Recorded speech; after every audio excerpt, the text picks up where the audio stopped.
D'aussi loin que je me souvienne, je n'ai jamais su dessiner.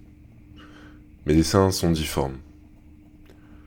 Le trait de crayon doit alors être accompagné des mots pour prendre forme. Alors laissez-moi vous présenter Émile. Émile naît à partir de sa lèvre supérieure.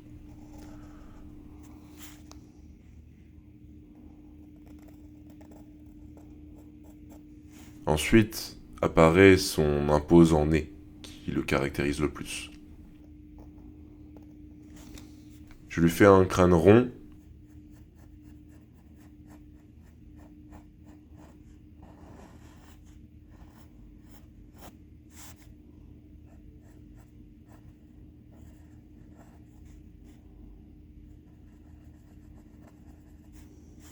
et lui trace une casquette, parce que je ne sais pas dessiner des cheveux, et sans casquette, il me fait peur.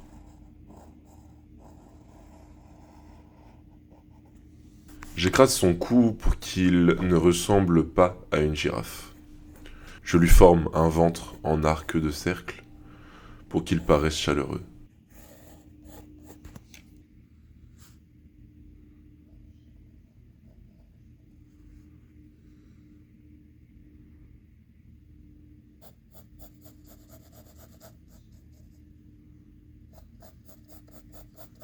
Vu comme ça, Émile naît de trois quarts. J'ai essayé de le dessiner de face, mais de face il n'est plus Émile.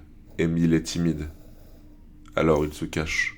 Émile est timide, mais il a des choses à nous raconter. Alors ouvrons sa mémoire et découvrons ce qu'il veut nous raconter par la présentation du musée de sa mémoire. Laissons-nous porter par les méandres d'un cerveau, d'un dessin. Dans le cerveau d'Émile, sa mémoire forme des couloirs qui mènent à des pièces. On pourrait croire que le cerveau est un ordinateur, mais il va au-delà. Déchiffrer une mémoire, c'est un travail difficile, c'est un art. Comme dans un musée, nous allons seulement nous laisser guider, voir des choses et se diriger vers ce qui nous parle le plus. La mémoire d'Émile comporte des blancs, des cartons vides ou remplis de souvenirs incertains, puisque c'est impossible pour tout le monde de se souvenir de tout. La phase la plus associée à la mémoire est l'enfance. Elle paraît lointaine. C'est une tache de couleur ou d'absence de couleur qui forme une structure qui guidera le reste de la mémoire à venir. Dans le cas d'Émile, cette enfance est floue. Ne cherchons pas à décrypter, observons.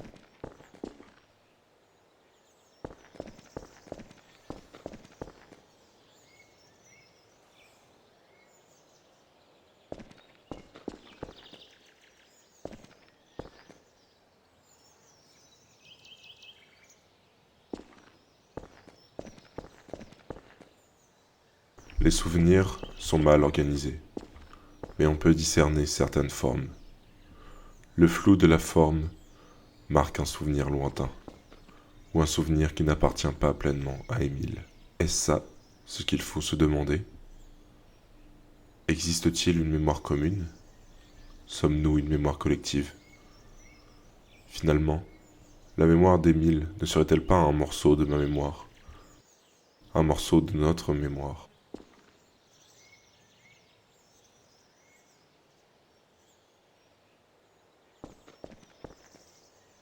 Le cortex cérébral de la mémoire est connu sous le nom d'hippocampe. Il stocke les violences, aboutissant à la constitution d'une mémoire traumatique de l'événement. Cette mémoire est différente de la mémoire autobiographique normale. Il s'agit d'une mémoire non intégrée et piégée dans certaines structures du cerveau.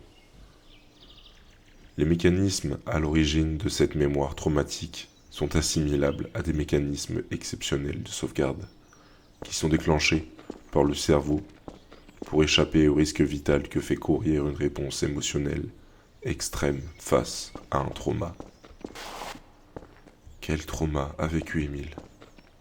Quelle blessure laisse ce genre de traces? Continuons d'avancer, laissons ces questions sans réponse, trouver de la résonance dans les méandres de nos synapses.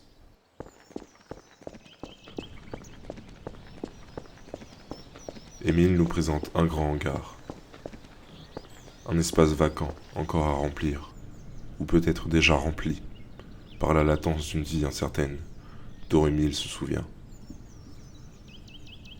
Un espace enfantin d'une économie devenue culture et d'une culture devenue économie, du moins dans ce hangar, dans cet espace vacant. Au fond, une pièce sombre, un souvenir enfoui, un souvenir caché, quelque chose que Émile cache. Il le cache, il se cache. Que s'est-il passé? Il s'est passé ça. Ce ça, seul Émile le sait, ou peut-être tout le monde. Comme un temps lointain, la fonte d'un dernier flocon qui laissera à jamais une flaque au fond de lui. Les méandres d'Émile sont des couloirs? Non, ce sont des escaliers.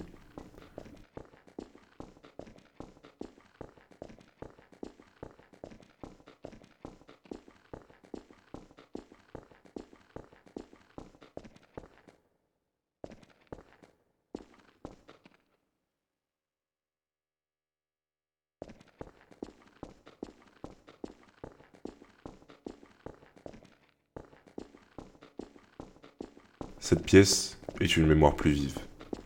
Elle est remplie de souvenirs. Alors pourquoi la mettre aussi bas? Est-ce qu'on a vraiment besoin de se souvenir de ce qu'on voit tous les jours? Sont-ils oubliables si on les voit tous les jours? Pourquoi les mémoires stockent-elles alors qu'elles peuvent écouter?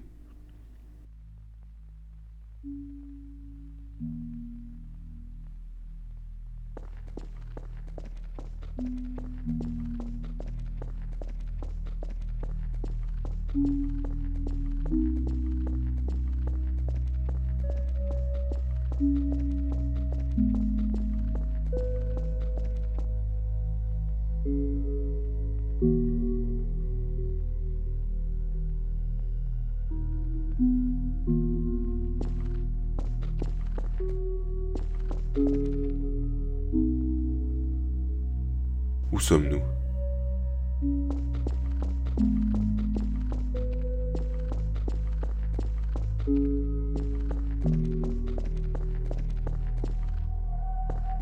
Je pense que ce banc en est la réponse. Asseyons-nous.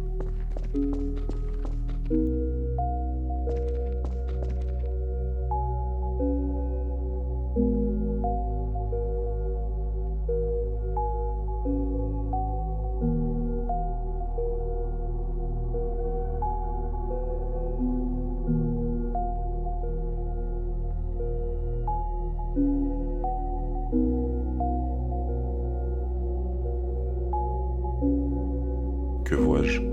Moi? Mais qui est ce moi? Un visiteur? Un guide? Un créateur? Celui d'Émile? Ce miroir me rappelle qui je suis. Et sans ce miroir dans une mémoire, nous oublions. Oublier, c'est se perdre, ne plus se voir. Mais dans la mémoire, le moi est seulement un reflet. Toucher mon reflet, ce n'est pas toucher mon corps.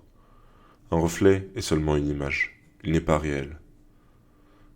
Mon souvenir me renvoie une image, alors il n'est pas réel. Me souvenir de moi est en fait me souvenir de mon image de moi. Cette image peut être fausse, truquée.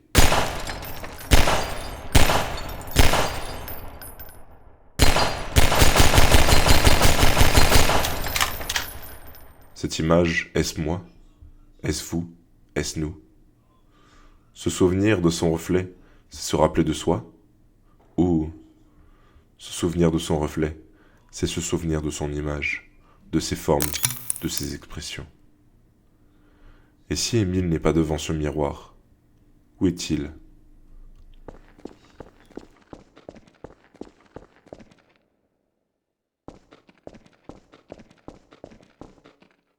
Devant nous, le blanc, le vide, ou par définition du blanc, le tout.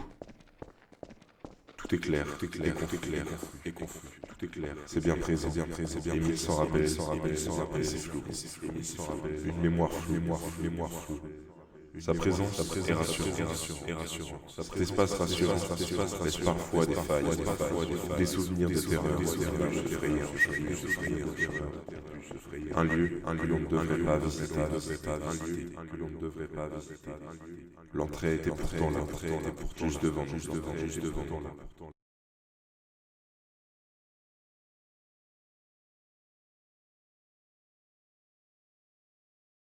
Qu'arrivera-t-il nous approchons de ces terreurs.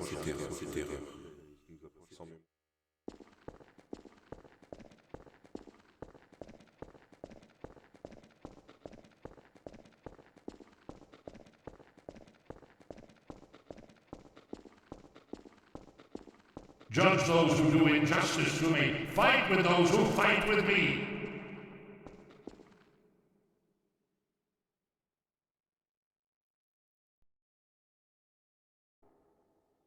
For the days of my life have vanished like smoke, and my bones are parched like ash, and let all my impurities be as fuel for that fire until nothing remains but the light alone. Sans mémoire, Émile, et toujours Émile, tout simplement, une partie de ma mémoire.